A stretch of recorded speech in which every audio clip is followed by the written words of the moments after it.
For my life history interview for Sociology, I interviewed my best friend Jacqueline Lira Alvarado, or she recently shortened her name to Jackie Lira. She is an immigrant from Mexico. She moved up here when she was about 6 years old. So she grew up in a really small village. It wasn't even a town. It was a very tight-knit community. Wasn't a lot of people, and there weren't a lot of people, and there weren't a lot of kids either. She told me that in her kindergarten class she was the only girl, so she said she grew up as a tomboy. So she really liked playing in the dirt and mud. She didn't like playing with Barbies because she could never make them look as pretty as the older girls in her community could, which I think is kind of funny because she's now the most girliest girl I know. She immigrated here when she was around 6 years old. She moved to California, Lindsay, California, I believe first, and she said that transition wasn't very hard because that is a primarily Hispanic community. A lot of people from Mexico immigrate to Lindsay. There was a lot of field and farm work there, and then right before that, her dad had been on a work visa and going back and forth from Oregon to their small town in Mexico, doing a lot of field work, and he was finally able to bring his family up, so they moved to Lindsay.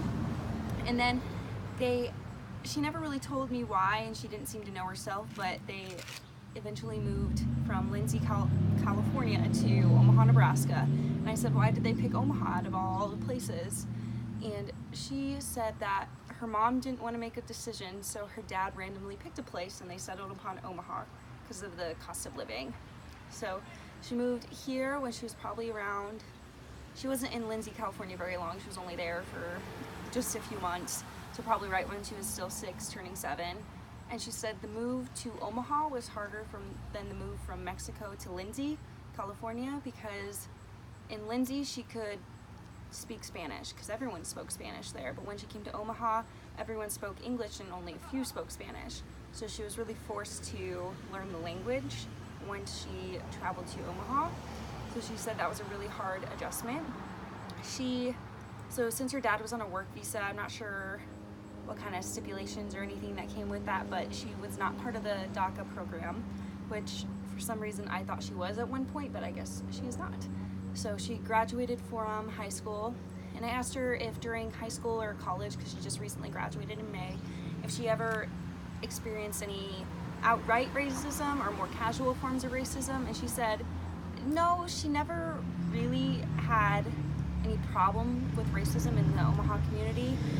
She said the most racism that she felt came from more, I guess, casual interactions, like she was at the store and someone might look at her weird because she's a Mexican woman in a primarily white community.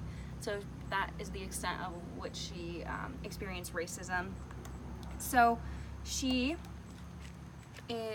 graduated from college, like I said. She is a business major, and she is now up in Chicago working for TD Ameritrade as like an intern at a really, well, it's not quite an internship, but it's easier to refer to that as, but a really competitive program for graduated students. So she's doing well there. She was the second in her family to gain citizenship because her dad was here on a work visa with his family, so none of them had citizenship coming up here. So her older sister Melissa gained citizenship first, and then Jackie followed, and I asked Jackie how the citizenship process was for her, and surprisingly she said it was really easy. It only took about a year. She said it was pretty straightforward and direct because she went and got a lawyer, so he handled most of it for her and really showed her what to do.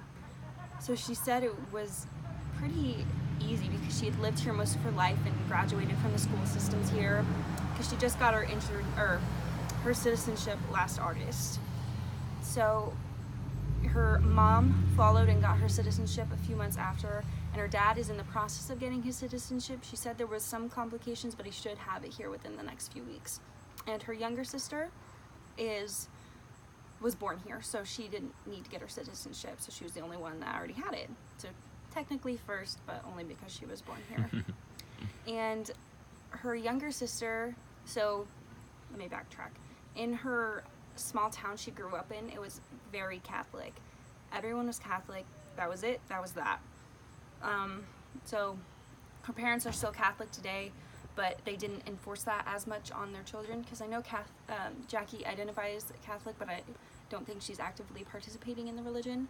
So her younger sister actually recently started identifying as non-binary, meaning she does not associate with one gender over the other. And so I asked Jackie, what would life have been like for her younger sister down in their hometown, being primarily Catholic and very straightforward religious. And she said her sister's life would have just been awful, because in that town they have no idea what non-binary means, what it is, and they wouldn't be accepting of it.